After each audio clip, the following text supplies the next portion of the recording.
本影片是1年日文留学生的记录，含文法、发音、用法错误，懂日文者请谅解，学日文者别抄袭。日本の皆さんすみません。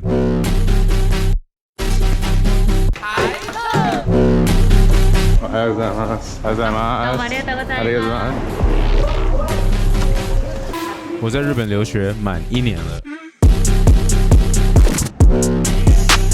Hello， 大家好。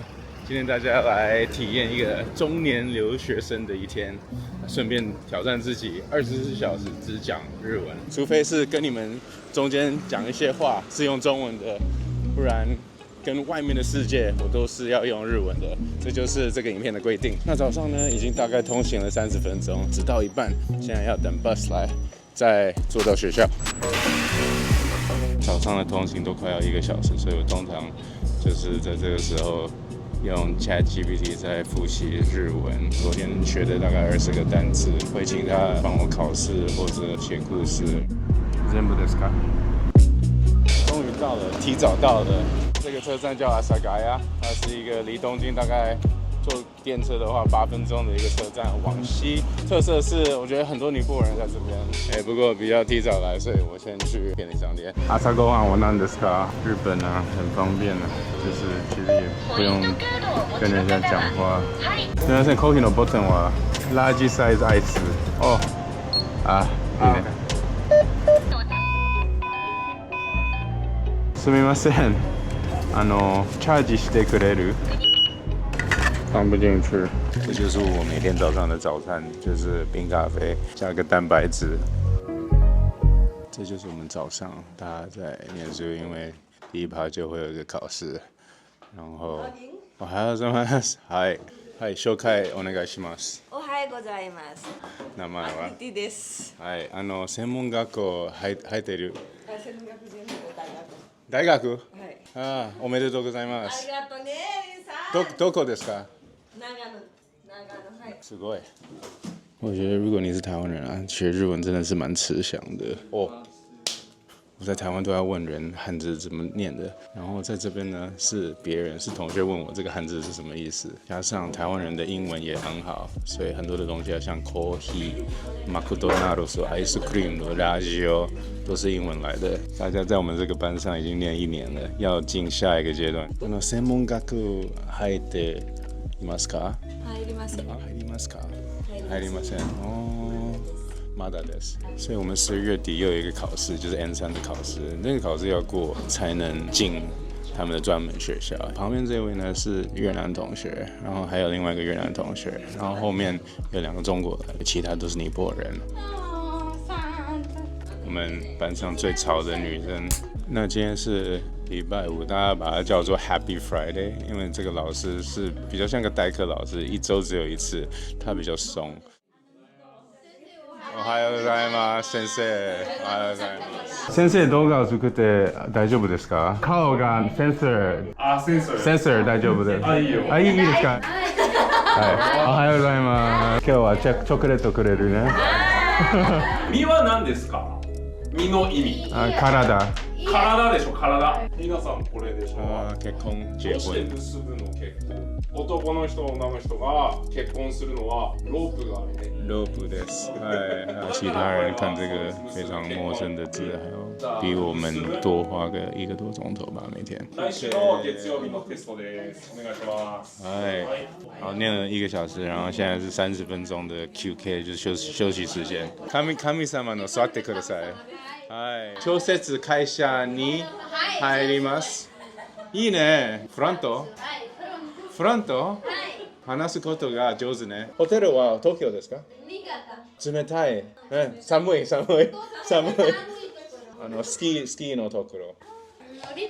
会社で働きます。每天差不多一样，有3段的学习。第一段呢是复习昨天的生字跟学一些新的生字，第2段呢是文法，那第3段作文。たくさんチェックしないとね、これね。たくさん。チョコレート欲しい？大丈夫ですか？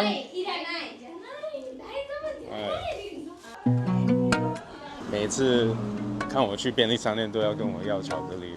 第一次帮他们买，他们觉得很惊讶，我竟然买了。现在呢，它已经变成一个习惯了。还是要说一下，同学是蛮辛苦的，边念书就要工作，有一些都工作的非常多，都在班上睡觉。可是这边有个法律就是写得很清楚，就是工作不能超过28小时。当然，因为在这边，比如说你在麦当劳工作，等于在尼泊尔医生赚的钱之类的。面接ああ。練習していました。チョコレート。ジョディさんのチョコレート。でも皆さんのシェアしてくれる。ありがとうございます。早上的练习跟3个钟头的课程，1年后不太会讲。10月、11月、試験だよ試験。はい。怒ってるの？いや怒ってない。心配してる。怒ってない怒ってない。注意。じゃあ立ってください。はい、みんな立ってください。はいじゃあありがとうございます。ありがとうございます。当然，最理想的方法是整天泡在这个语言。不过，我现在的最大的障碍物可能就是下课以后不想要继续看我的程度的日文内容的。我们现在在涩谷，我来找我女儿，她在这边跟朋友约，等一下带他们回家。今は動画を作っています。一緒に作りますか？今はどこに行く？ Did someone say something？ 虽然来到了东京，但是读国际学校，所以不要想说他会自然的把日文学起来。ダメ、この方法，ダメ、この方法。This way， 好伤心哦，完全把我当通气人。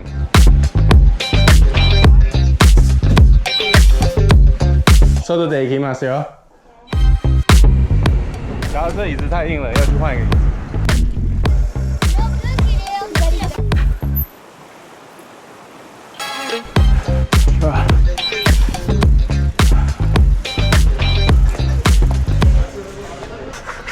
柔らかい席探している硬いここに並んでるもの。この一番柔らかい席は柔らかいものだ。そうですね。そうですか。ここら辺が結構。大丈夫吗？大丈夫ですか？取り付け自体はできるんですけど、ちょっとサイズ感がこっちが小さめでこっちが大きめにもなってます。ちょっと待って、決めています。はい。椅子差好多，现在可以骑整天。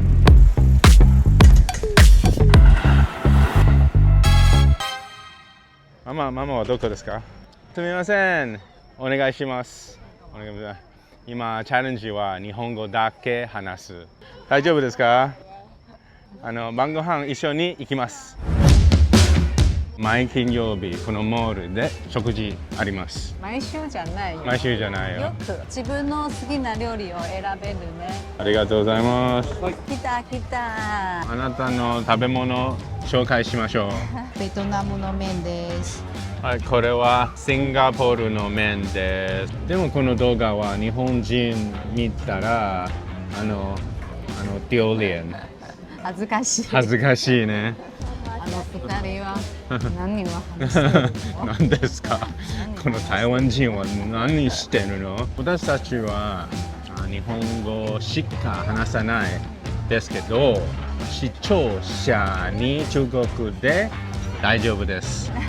あなたは漢字は何ですか今？好像很少一边吃东西一边拍影片，然後還要講日文。ちょっと慣れてないね。食べてみて。ストレスがある？大丈夫。毎日あるから。今週に一番好きなことは何ですか？日本語の先生と日本語。日本語。でも私たちの日本語ない。好きじゃない。いつも中国語で。ちょっと返事おかしい。息子の娘の友達のお父さんはアメリカ人は。でも英語を話すときはへー日本人になりますね。よくなります。日本っぽいの。一口お願いします。外でたくさん子供遊びます。今日の動画はなんとつまらない。あなたはストレスの時，私は会話難しい。就是我知道，就是我觉得老婆最近比较有压力，可是我用日文完全不能去跟她聊这个事情。そして今の日本語のレベルは日常会話で大丈夫です。作为一个50岁的年长者，学个新语言有差吗？会有什么体会吗？肯定有的，而且要学新语言越早开始越好。一个50岁的脑袋肯定有他习惯看的内容，习惯看的程度。不过，如果学一个新语言，内容要降级，真的要一直看，因为 comprehensible input 就是可理解性的输入是最重要的，而且要长时间，而且要知道说进步会很慢，也许2-3年以后还是讲得卡卡的，也讲不过一个小学生。但是我觉得可能要真的接受这一点，才能慢慢的往前。最后要分享的就是有1个礼拜，我觉得跳跃式的进步。那是因为我看了一本书，我根本没有看，其实我只是看它的封面，拍了这个封面，然后问 ChatGPT 这本书大概在讲什么，强调那个输出那个 output。要真的学习一个新语言，就是要花至少70%输出，就是需要用讲的。当然前半年到1年你会一直输入这个新的语言。不过之后就要输出了，非常容易找一个 online 的老师。不过更便宜的方法就是用 ChatGPT， 然后我会跟 ChatGPT 乱聊，一直输出，请他帮我纠正。我发现这招让我进步得非常快，跟大家分享。如果你看到最后，就请帮我留言、按个赞、订阅，这样下次有新的影片你也会知道。有什么请求或者在日本该做的清单，在留言告诉我们。那我们就下个影片见。